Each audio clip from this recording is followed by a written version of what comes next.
Good evening, Carl. Well, welcome back to the Jungle Book, the continued history of Mowgli. We now continue where we left off, and we return to what happened to Mowgli after he left the jungle for the man village. If you remember the cartoon, this is after the cartoon stops. But although I think you already know, this is a bit different from the Disney version. So, the Jungle Book, Chapter 3, Tiger Tiger, Part 1. What of the hunting, hunter bold? Brother, the watch was long and cold. What of the quarry you went to kill? Brother, he crops in the jungle still. Where's the power that made your pride? Brother, it ebbs from my flank and side. Where is the hasty hurry by? Brother, I go to my lair to die. Now we must go back to the first tale. When Mowgli left the wolf's cave after the fight with the pack at the Council Rock, he went down to the ploughed lands where the villagers lived, but he would not stop there because it was too near the jungle, and he knew he had made at least one bad enemy at the council. So he hurried, keeping to the rough roads that ran down the valley, and followed at a steady jog trot for nearly 20 miles, till he came to a country that he did not know. The valley opened into a great plain dotted over with rocks and cut up with ravines, and in one end stood a little village, and at the other the thick jungle came down in a sweep to the grazing grounds, and stopped there as though it had been cut off with a hoe. All over the plain cattle and buffaloes were grazing, and when the little boys in charge of the herd saw Mowgli, they shouted and ran away, and the yellow pariah dogs that hang about every Indian village barked. Mowgli walked on, for he was feeling hungry, and when he came to a village he saw the great big thorn bushes that were as drawn up before the gate at twilight pushed to one side. Humph, he said, for he'd come across more than one such barricade in his night rambles after things to eat, so men have feed of the people of the jungle here also. He sat down by the gate, and when a man came out, he stood up, opened his mouth, and pointed down it to show he wanted food.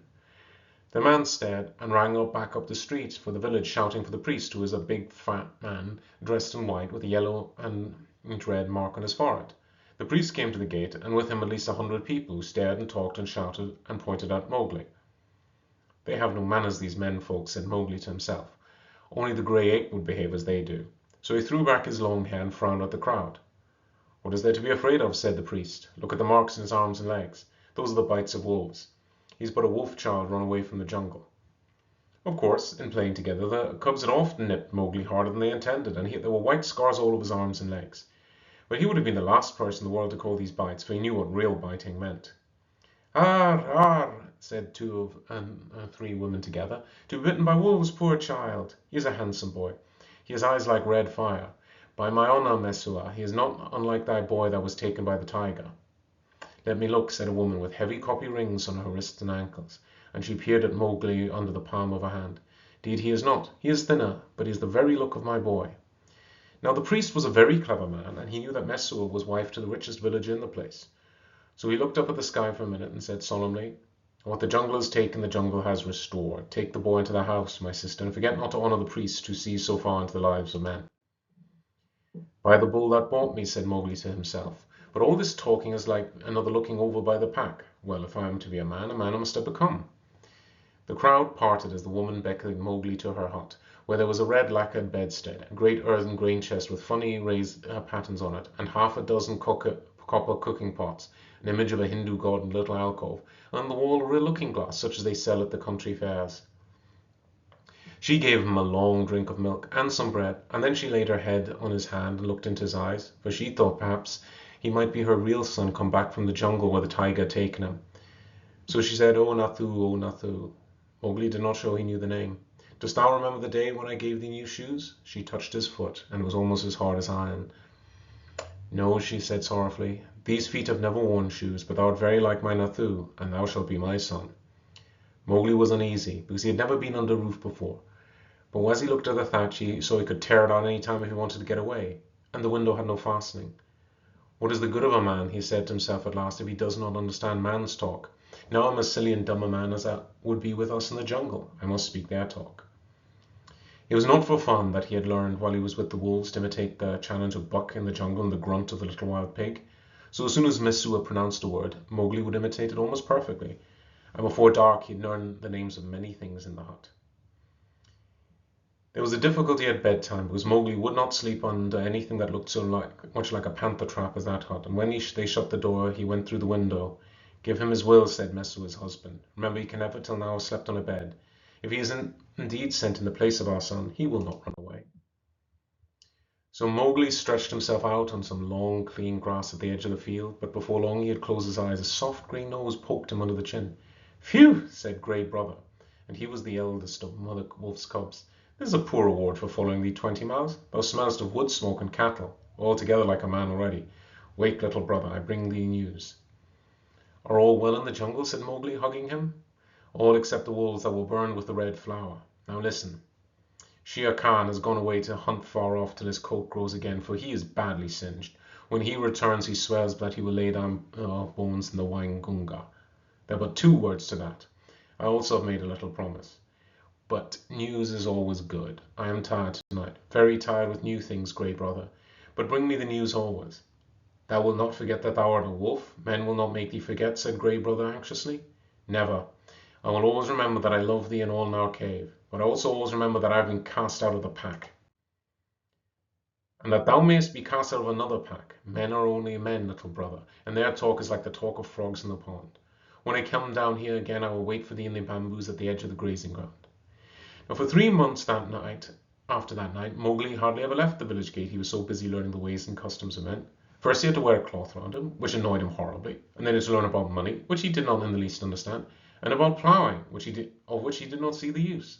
Then the little children of the village made him very angry. Luckily, the law of the jungle had taught him to always keep his temper. For in the jungle, life and food depended on you keeping your temper.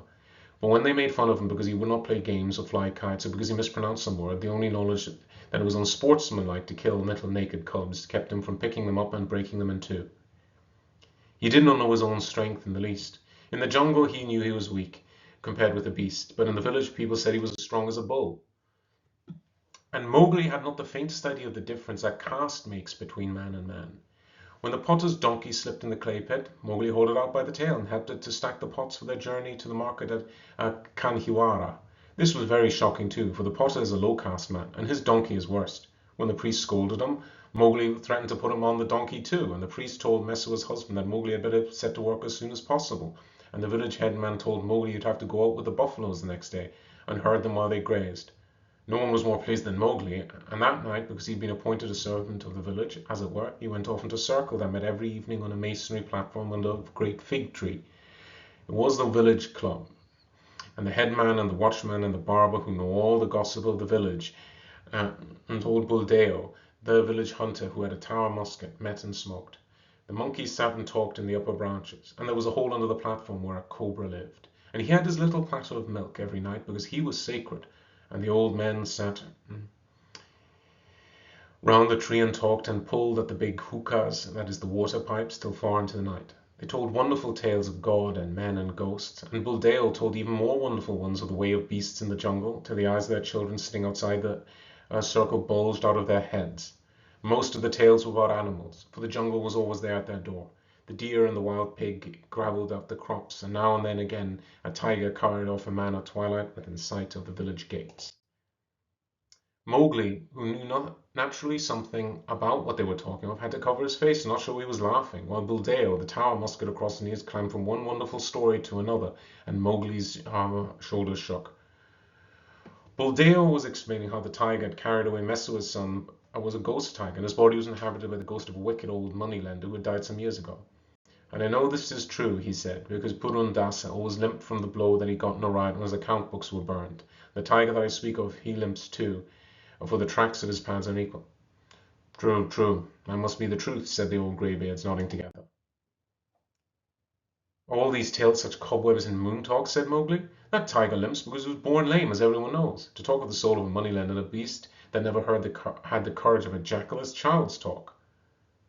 Buldeo was speechless with surprise for a moment, and the headman said, "Oh, it is the jungle brat, is it?" said Buldeo. "If thou art so wise, better bring his hide to Kanhiwara, for the government had set 100 rupees on his life. Better still, talk not when thy elders speak."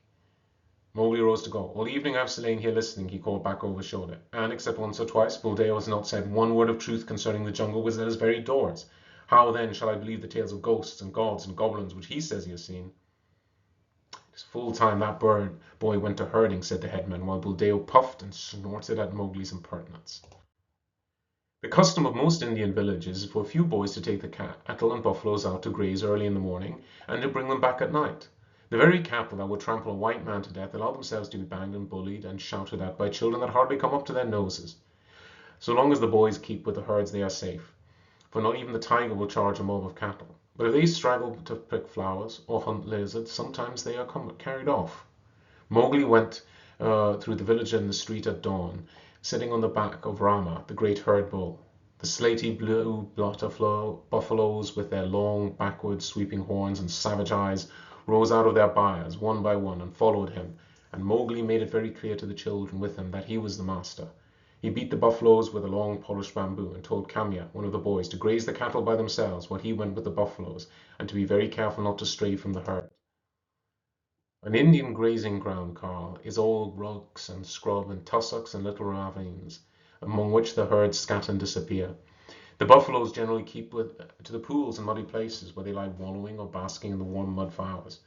Mowgli drove them to the edge of the plain where the Waingunga came out of the jungle, and then he dropped from Rama's neck and trotted off to a bamboo clump, and he found Grey Brother. "Ah, Grey Brother," said Grey Brother, "I have waited here very many days. What is the meaning of this cattle herding work?" "It is an order," said Mowgli. "I am a village herd for a while. What news of Shere Khan?" "He has come back to this country, and he has waited here a long time for thee. Now he's gone off again for game to get, but he means to kill thee."